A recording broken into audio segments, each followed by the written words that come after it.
네,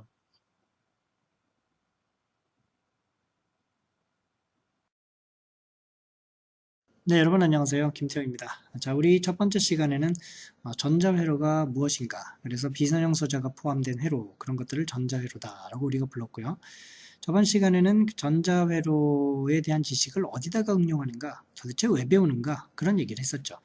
한마디로 지금 그 모든 전자장비들이 전자회로로 구성되어 있기 때문에 우리가 이 과목을 배운다. 그게 사실 결론이었습니다. 자, 이번 시간부터는 이제 그 전자회로를 해석하는 법을 배울 텐데, 먼저 그 전기회로 해석법을 복습을 하는 과정을 하겠습니다. 그러니까 이 전기회로는 우리가 그 회로 이론이라는 과목에서 이미 배웠었죠. 그렇죠? 그러니까 전자회로를 공부하기 위해서는 이 회로 이론이 먼저 선행되어야 되는 것인데, 우리가 잠시 이 전기회로를 어떻게 해석했는가 하는 것을 다시 기억해야 할 필요가 있습니다. 왜냐하면 전자회로 해석도요, 이 전기회로 해석하고 거의 비슷하거든요. 그 접근 방법은 비슷해요. 그래서 우리가 이걸 먼저 좀 알아야 됩니다. 자, 그래서 이 전기회로를 어떻게 해석했는가 하는 것을 먼저 살펴보도록 하겠습니다. 먼저 여러분하고 같이 공유해야 되는 지식이 이 해석이라는 단어, 이 analysis라는 단어, 이 해석이 뭡니까, 여러분? 전기회로를 해석합니다라는 말이 무슨 말이죠? 예를 들어서 여기에 지금 저기 이렇게 전기 회로가 있다고 합시다. 그러면 이 전기 회로에는 우리가 그 첫 번째 시간에 말씀드린 것처럼 선형 소자들이 있다 그랬죠. 그래서 여기 뭐 저항, 그렇죠? 그 다음에 뭐 커패시터, 그 다음에 여기 인덕터, 이런 것들이 상호 연결돼서 만들어진 회로, 그걸 우리가 전기 회로라고 얘기를 했었잖아요. 그래서 이걸 구동시키기 위해서는 어딘가에 이제 전원부가 또 있겠죠. 그렇죠? 전원부가 이렇게 있을 거예요. 그죠? 이걸 뭐 또 구체적으로 얘기하면 전원이 직류일 수도 있고, 아니면 이게 교류일 수도 있고, 직류도 교류도 아닌 어떤 그 복잡한 형태의 전원일 수도 있고, 그죠? 어쨌든 이런 전원을 인가하면 여기 이 회로가 이제 동작을 하게 돼서 어떤 기능을 발휘하게 되는 것이죠. 그죠? 그런데 우리가 이 전기회로를 해석한다는 게 뭐였어요? 해석. 얘를 해석합니다라는 것이 뭐였죠? 이게 뭐냐면 이 각 소자, 그죠? 각 소자 양단의 뭐예요? 전압. 그렇죠? 그러니까 여기하고 여기 사이의 전압. 그다음 여기하고 여기 사이의 전압. 여기하고 여기 사이의 전압. 그렇죠? 이런 전압하고 그다음에 각 소자를 한번 써볼게요. 각 소자를 통해 그렇죠? 흐르는 뭐예요? 전류. 그렇죠? 이것을 알아내는 작업이에요. 그렇죠? 알아내는 작업. 이걸 우리가 해석이다 이렇게 얘기를 했습니다. 그렇죠? 우리가 회로를 할 때 이런 얘기를 했었죠. 그러면 이 전기 회로를 해석하기 위해서 우리가 취해야 되는 방법이 있었는데요. 그게 이제 큰 카테고리 두 개가 있었어요. 처음에는 1번 해서 키르요프의 전류 법칙이나 전압 법칙을 적용을 했고, 그죠? 그 다음에는 이 각 소자의 전류 전압 특성을 적용해서 최종적인 해석을 우리가 얻었습니다. 됐죠? 이걸 이제 잠시 기억을 해야 돼요. 이 키르요프의 전류 전압 법칙을 적용한 이유는 이 선형 소자들이 연결되어 있는 그 회로 전체에, 그죠? 이건 회로 전체, 회로망 자체죠. 회로 전체에 성립하는 법칙이었어요. 이 키르요프의 법칙은. 성립하는 법칙. 이제 뭐 잠시 후에 우리가 복습을 하겠지만, 회로 전체에 성립하는 법칙이고, 이거는 회로를 이루고 있는 각 소자에 성립하는 법칙이에요. 각 소자에 성립하는 법칙이에요. 성립하는 법칙. 됐죠? 그래서 하나는 전체에 성립하는 법칙이고, 하나는 이 회로를 이루고 있는 소자마다 성립하는 법칙. 이 두 개를 적용을 해서 최종적으로 각 소자의 양단의 전압하고 전류를 우리가 알아냈었단 말이에요. 됐죠? 자, 그러면 우리가 이게 뭐였는지 잠시 우리가 좀 기억해야 될 필요가 있거든요. 자, 그래서 이걸 좀 훑어보도록 하겠습니다. 자, 먼저 그 키르요프의 법칙을 우리가 좀 알아봅시다. 이 키르요프의 전류 법칙이라는 게 있고 전압 법칙, 이게 이제 회로 전체에 대해서 성립하는 법칙이다 이렇게 얘기를 했었는데, 키르요프의 전류 법칙이 뭐였냐면 그 노드에 유입하는 전류의 대수적 합이 0입니다 라는 표현, 이거였어요. 말이 좀 어렵지만 별게 아닌 것이, 우리가 이제 여기 회로가 있다라고 생각을 합시다. 그러면 여기 이제 여러 가지 소자들이 이렇게 서로 연결이 돼 있을 거예요. 그죠? 이런 식으로 그렇죠? 내가 그냥 소자가 저항일 수도 있고 저 커패시터도 있고 여러 가지가 있을 테니까 그 소자를 그냥 이렇게 네모로 그렸습니다. 그래서 얘네들이 서로 연결한 있던 부위가 있겠죠. 연결한 어떤 그 지점이 있을 텐데 우리가 얘네들을 뭐라 그래요? 노드라 그랬어요. 노드. 그렇죠? 자, 그러면 만약에 이게 어떤 회로건 간에 이 소자를 통해서 지금 이런 전류가 들어오고 이 소자를 통해서는 이렇게 나가고 이 소자는 이 노드로 이렇게 들어오고 이 소자를 통해서는 이 노드로부터 이렇게 전류가 나간다라고 생각을 합시다. 그래서 내가 이 전류를 I1이라고 하고 I2라고 하고 여기 I3라고 하고 여기를 I4라고 한다. 이렇게 한번 가정을 해보죠. 그랬을 때 회로는요, 이 회로 전체에 대해서 어떤 법칙이 성립하냐면 이런 게 성립해요. 그러니까 어떤 노드에 유입하는 전류의 대수적 합이 0이라는 얘기는 여러분이 어떤 노드를 기준으로 해서 이 노드로 들어오는 전류, 이 I1 있잖아요. 이 들어오는 전류를 플러스로 잡는 거예요. 그러면 이 노드에서 나가는 이 전류, I2 같은 것은 마이너스로 잡아야 된다는 얘기죠. 그러니까 이런 식으로 이 노드에 들어오고 나가는 전류를 대수적으로 합하라는 얘기예요. 이해가 되시죠? 그러니까 대수적으로 합하라는 얘기는 여러분이 정하시는 거라고요. 이 노드로 들어오는 전류를 플러스로 잡고 그렇다면 이 나가는 전류는 마이너스로 잡아서 이걸 더하라는 얘기죠. 그럼 여기 이거 정말로 전류 방향이 이렇다면 얘네들을 대수적으로 더하면 어떻게 됩니까? 여긴 들어오니까 플러스, 여긴 마이너스, 여기 I3는 들어오니까 이렇게 되죠. 그 다음에 I4는 여기서 나가니까 이렇게 되잖아요. 그래서 얘네들이 0이란 얘기죠. 그러니까 회로에는 이것이 어떤 소자로 연결되어 있던 건 간에 그렇죠? 항상 이 접점에서 그 소자를 통해 들어오는 전류들이 이런 관계가 항상 있다는 거예요. 노드에 유입하는 전류의 대수적 합이 0이란 얘기죠. 그러니까 이거는 굉장히 직관적인 얘기예요. 회로 전체에 대해서 성립할 수밖에 없는 법칙이죠. 예를 들면 이걸 이제 물의 흐름으로 생각을 한다면 여러분 물이 들어오는 만큼 나가야 되잖아요. 들어오는 만큼 나가지 않으면 여기 이 노드에 고이게 되겠죠. 이해가 되세요? 그러니까 정말로 이 회로가 잘 동작하는 회로라면 어떤 노드에 들어오는 만큼 다시 다른 노드, 다른 그 저쪽으로 나가야 된다는 거거든요. 그러니까 이거는 이제 회로 전체에 성립할 수밖에 없는 그런 법칙이 되는 것이죠. 그래서 우리가 이거를 전류법칙 이렇게 얘기를 하는 겁니다. 전압법칙은 뭐냐면 그 회로 내에 폐회로가 있는데 그렇죠? 폐회로가 있는데 그걸 따라서 일주하면서 취한 전압 상승의 또 대수적 합이 0이다라는 얘기입니다. 이것도 뭐냐면 여기 또 이게 회로가 있다. 근데 어떤 회로 부분을 봤더니 이런 부분이 있다. 이렇게 이렇게 그렇죠? 이렇게 예? 이래가지고 또 이렇게 이런 부분들이 있을 거 아니에요. 그럼 이렇게 여기 보면은 여기 하나의 그 폐회로가 지금 이렇게 형성이 돼 있어요. 그쵸? 닫혀진 회로가 이렇게 형성이 돼 있잖아요. 그럼 여러분이 여기를 따라서 일주라는 거죠. 이렇게 일주를 하든지 이렇게 일주를 하든지 간에 이렇게 도하면서 한 바퀴 돌면서 취한 전압 상승의 대수적 합이 0이란 얘기죠. 예를 들어서 이 소자에는 지금 전압이 이렇게 걸려 있고 이 소자의 전압이 이렇게 걸려 있고 이 소자에는 전압이 이렇게 걸려 있고 여기는 전압이 이렇게 걸려 있다라고 한번 생각을 해봅시다. 그랬을 때 이렇게 한 바퀴 돌자고요. 예를 들어서 여기서부터 시작해서 이렇게 한번 돌자고요. 그랬을 때 보세요. 여기 지금 이쪽 디바이스에 걸린 전압은 지금 전위가 낮은 데서 높은 데로 가고 있잖아요. 그러니까 내가 전위가 낮은 데서 높은 데로, 즉 전압 상승이 생겼죠. 이 전압 상승을 내가 V1으로 잡는 거예요. 플러스. 그럼 여기는 어떻게 돼요? 높은 데서 낮은 데니까 이건 전압 하강이잖아요. 그러니까 이걸 대수적으로 합하려면 얘는 마이너스를 취하지라는 얘기죠. 여기는 마이너스에서 플러스니까 플러스고요. 여기는 플러스에서 마이너스로 낮아졌으니까 이렇게 취하라는 얘기죠. 이렇게 대수적으로 합하면 항상 이렇게 된다는 얘기예요. 자, 그래서 이거는 회로 자체에 이제 성립하는 그런 법칙들이죠. 그러니까 회로가 정말로 잘 동작을 한다면 여기에 노드를 통해서 유입하는 전류의 대수적 합이 0이고 그 다음에 어떤 폐회를 통해서 우리가 전압 상승을 대수적으로 합하면 0이 나와야 된다는 사실. 그렇죠? 이것은 어떤 회로든 간에 어떤 그 소자들끼리 연결돼 있던 간에 항상 성립해야 되는 법칙이다. 그래서 우리가 이것을 항상 적용을 했은 겁니다. 됐죠?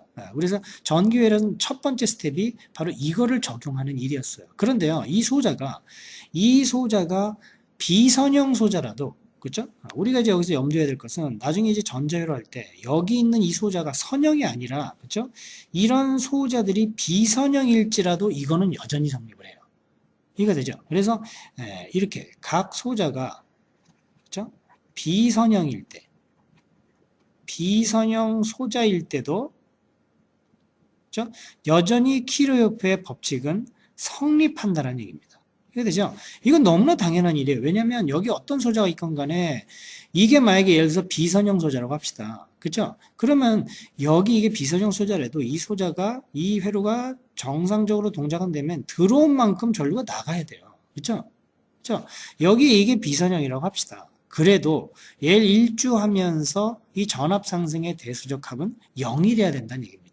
이해가 되시죠? 그러니까 이거는 회로 전체에 성립하는 법칙이기 때문에 이거는 나중에 전자회로 해석할 때 비선형일지라도 이거는 항상 성립해야 된다는 얘기죠. 이해가 되죠? 그래서 우리가 전기회로 해석할 때는 항상 이런 것을 적용했었다 하는 것을 잠시 기억을 해 주십사 하는 겁니다. 됐죠, 여러분? 다음으로 넘어갈게요. 자, 우리가 지금 이제 전기 회로를 어떻게 해석하는가를 보고 있습니다. 이전에는 그 키르요프의 법칙을 이용해서, 즉 회로 전체에 성립하는 법칙을 이용해서 우리가 이런 식들을 유도할 수 있다라고 얘기를 했습니다. 지금 이 첫 번째 보는 것이 우리가 앞에서 설명드린 것처럼 KVL, 그쵸? KCL. 우리가 키르요프의 커런트 법칙을 쓴 거고, 이거는 키르요프의 볼테지 법칙을 써서 얻어내는 식이죠. 그러니까 여러분이 이제 회로를 봤다. 그럼 거기 여러 가지 이런 접점들, 노드들이 있을 거란 말이에요. 그럼 노드마다 이런 식들을 유도할 수 있겠죠. 그죠? 이건 지금 이 노드에서 이런 식을 유도한 거고, 여기 어딘가에 또 다른 노드가 있겠죠. 그 노드에 또 이게 유입되는 전류의 대소의 합을 우리가 구해보면 또 식이 또 이렇게 하나 얻어질 거예요. 그죠? 근데 어쨌든 이 KCL을 이용을 하면은 저보다 이 I에 대한 식들이 쭉 얻어질 거래요. 그죠? 자, 그래서 이제 이 I의 식으로부터 우리가 이 각 소자의 전압을 이제 구해야 되는 거거든요. 그쵸? 지금 예를 들어서 이 소자다. 지금 이 소자 이름이 D1이다. 그럼 이 D1이라는 소자에 I1이라는 전류가 지금 흐르고 있잖아요. 여기 이 소자에 I4라는 전류가 흐르고 있잖아요. 근데 그런 전류들 사이에 이런 관계가 있다라는 것을 지금 안 거예요. 그렇죠? 그런데 회로를 해석한다는 것은 우리가 각 소자의 전류 전압을 다 알아야 되는 것이잖아요. 그렇죠? 그렇기 때문에 지금 예를 들어서 이 D1의 전압 여기 V1을 알고 싶다. 그렇게 되면 나는 지금 I1에 대한 표현밖에 없는데 이 I1에 대한 표현에서부터 V1을 끄집어낼 수 있어야 되거든요. 그러니까 할 수 없이 처음에는 이 회로 전체에 대한 키르요프 법칙을 사용했지만 이제는 그 각 소자의 전류전압 관계를 알아봐야 된다는 얘기예요. 이해가 되시죠? 그러니까 여기서 이제 보세요. 이거는 지금 I에 대한 식이잖아요. 그럼 여기 다른 노드에서도 또 I에 대한 식, 또 다른 노드에서도 또 I에 대한 식 쭉 얻을 거 아니에요. 그런 다음에 그 각 I1들이 이런 소자들을 향해서 지금 통해서 흐를 텐데, 그럼 각 소자에서 전압은 어떻게 구하냐? 이건 예를 들어서 이 D1이라는 소자에 I1과 V1과 무슨 관계가 있는지를 알아야 얻을 수 있는 거란 말이에요. 이게 되죠. 그러니까 회로 해석은 항상 이렇게 할 수밖에 없는 거예요. 처음에는 그냥 이렇게 전체를 보고 예를 들어서 KCL이면 노드를 봐서 이런 식을 얻어내고 그 다음에 이 I1으로부터 V1을 얻기 위해서는 여기서부터 그렇죠? 우리가 V1은 어떻다라는 식을 얻기 위해서는 뭘 알아야 돼요? I1과 그렇죠? V1의 관계를 알아야 된다는 거죠. 그렇죠? 이해가 되세요? 그 관계로부터 우리가 이 V1에 대한 식이 여기서 얻어지는 거예요. V1에 대한 식이 여기 얻어진다는 얘기예요. 그럼 얘도 마찬가지로 어떻게? 여기서 I2, 여기서 여기잖아요. 그죠? 지금 I2가 이 디바이스를 통해서 흐르는데 이 디바이스에 여기서 이 V2와 I2와의 관계를 안다면 여기에서부터 이 각 소자의 전류단합 특성으로부터 또 어떻게 돼? V2에 대한 또 식을 또 얻어지겠죠? 그러니까 이 모든 노드에 대해서 I1에 대한 식을 얻었으면 각 소자의 전류전압 특성을 알면 이제 어떻게 됩니까? 전부 다 V에 대한 식이 얻어진단 말이에요. 됐죠? 여기서도 마찬가지죠. 여기서 내가 어떤 폐회로에 대해서 V에 대한 식이 얻어졌잖아요. 그럼 여기 어딘가에 또 다른 폐회로가 있을 거 아니에요. 그 폐회로에 대해서도 V라는 식이 얻어지겠네요. 그렇죠? 그런데 우리가 회를 해석하려면 V만 알아서 되는 게 아니라 지금 이 디바이스를 통해서 흐르는 전류도 알아야 된단 말이에요. 그렇죠? 그러니까 우리는 지금 V에 대한 식밖에 없잖아요. 그럼 전류, 이 디바이스의 V는 아는데 전류를 몰라요. 그럼 이 전류는 어떻게 구할 수가 있는 겁니까?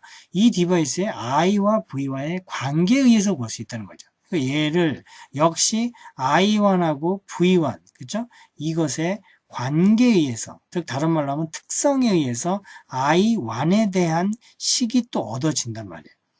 이해가 되죠? 얘도 마찬가지로 이 관계에 의해서 I2에 대한 식이 또 얻어질 거고, 이런 식으로 쭉 갈 거란 말이에요. 됐죠? 그러니까 최종적으로 이제 V와 여기서는 V에 대한 식이 얻어지고 여기서는 I에 대한 식이 얻어지고, 이것이 여러 폐회로에 대해서 연립방정식의 형태로 얻어지기 때문에 1호부터 어떻게 됩니까? 회로 해석이 이제 끝난다는 얘기죠. 회로가 해석이 완료가 된다는 얘기예요.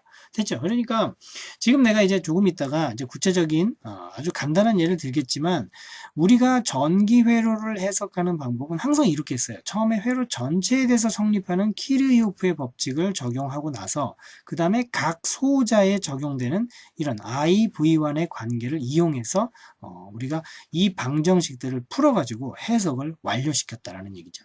이해가 되시죠? 그래서 지금 왜 이 얘기를 하느냐, 제가 설명드린 것처럼 전기회로도 똑같이 이런 접근법을 그대로 쓴다라는 얘기입니다. 다만 여기 이 소자의 관계, 전류전압 특성을 이용하는 데 있어서 약간의 차이가 발생한다는 것, 그게 이제 좀 다르다는 얘기죠. 됐죠? 자, 지금은 그냥 제가 이론적인 설명만 쭉 했었는데, 이거에 대한 이제 예를, 아주 간단하지만 예를 들어서 이 절차를 다시 한번 보여드리도록 하겠습니다. 네, 예를 이제 하나 들어보죠. 어떤 식으로 해석을 하는지 한번 봅시다.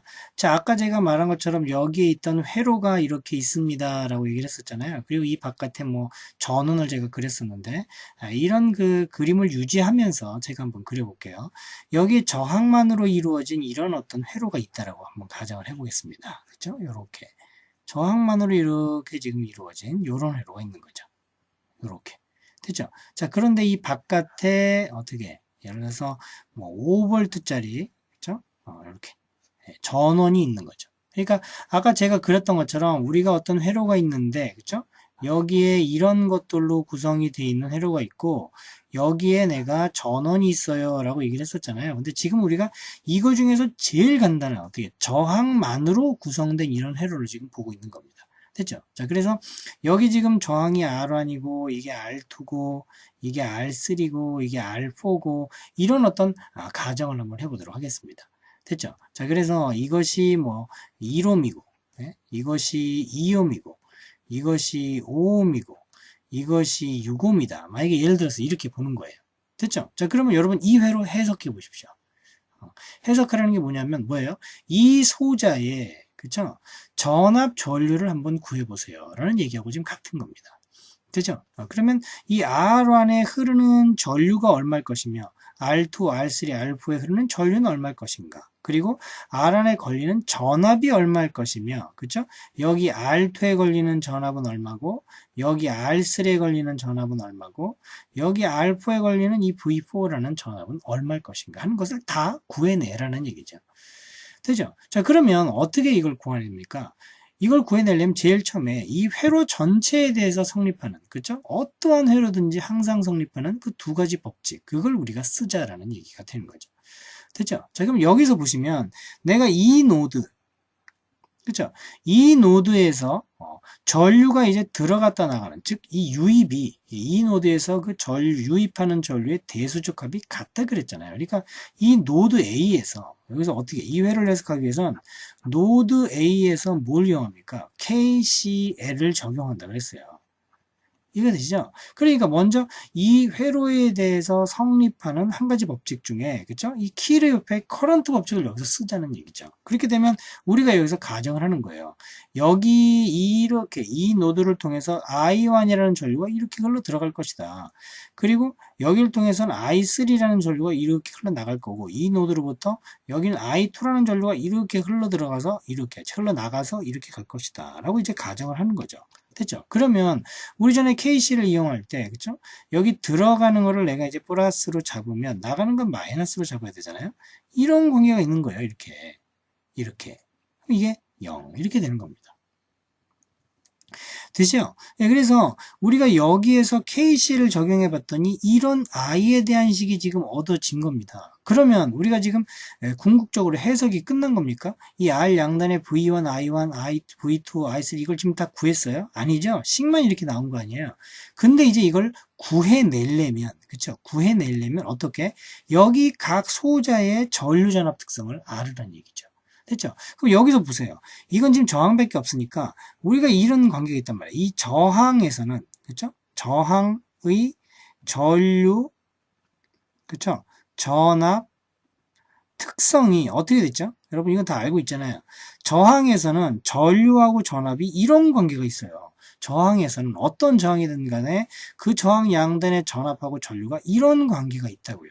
그럼 여기 보세요. I1이 지금 흐르고 있는 저항기가 R1인데 여기 이 R1은 V1하고 I1하고 이런 관계가 있다면서요. 즉 V1은 여기선 R1, I1이 되겠죠. 그렇기 때문에 I1은 어떻게 쓸 수 있어요?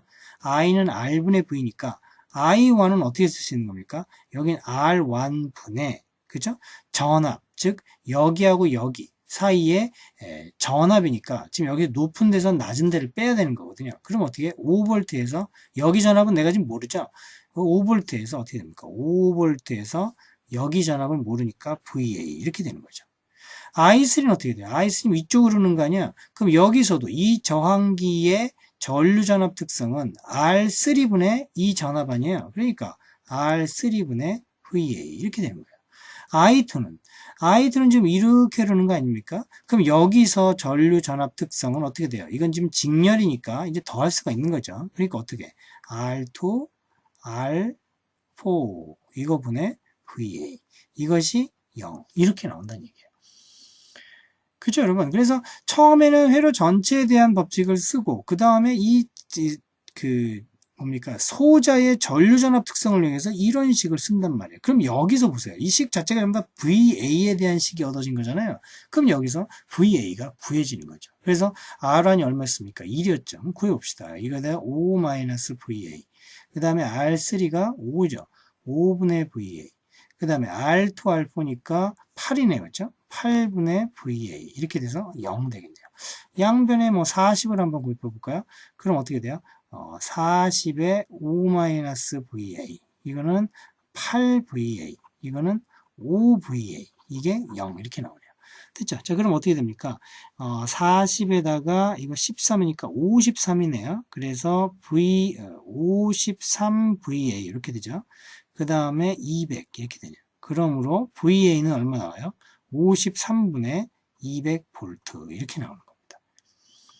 됐죠? 그래서 이제 보세요. 여기가 지금 결과적으로 여기가 53분의 200V가 나온 거예요. 됐죠? 그러면 이 회로 해석이 이제 다 되기 시작하죠. 왜? 지금 여기가 53분의 200이라면서요. 그럼 I3는 이제 얼마입니까? 여기에 전류전압 특성에 의해서 I3는 R3분의 요거 53분의 200 아니에요. 그러니까 I3 구해지죠. 제가 이건 뭐 구하지는 않고 말로만 하겠습니다. I1은 어떻게 돼요? I1은 아까 제가 요 I1이 R1분의 5-VA라 그랬죠? 요 VA 대신에 요 빨간 거 요걸 대입하면 여기 또 I1 또 나오죠. I3는 아까 이렇다 그랬죠? 그러니까 여기 VA 대신에 이거 대입하면 또 I3 또 나오죠. 모든 것들이 다 구해진단 말이에요. 이해가 되시죠? 그러니까 지금은 우리가 이걸 구하는 게 지금 목적이 아니라 전기 회로를 해석할 때 어떠한 방법을 우리가 썼었는가를 한번 기억해 보라는 얘기예요. 어떻게 키르요프의 법칙을 이용해서 그쵸? 어떤 식을 유도했고 I는 I, V는 V에 대한 식을 이용했고 그 다음에 각 소자의 전류전압 특성을 이용해서 그쵸? 이렇게 식을 얻어가지고 최종적인 어떤 답을 이렇게 얻어냈다 하는 거. 됐죠? 그런 방법을 우리가 밟았다라는 겁니다. 이해가 되시죠? 그런데 이 방법이 어디에도 그대로 적용된다고요? 전자회로를 해석할 때도 그대로 적용을 하는 겁니다. 이해가 되시죠? 그러니까 이 방법을 그대로 적용한다는 그런 생각을 가지고 여러분이 임해 주시면 될 것 같습니다. 됐죠, 여러분? 네, 오늘 강의는 여기서 마치도록 하겠습니다.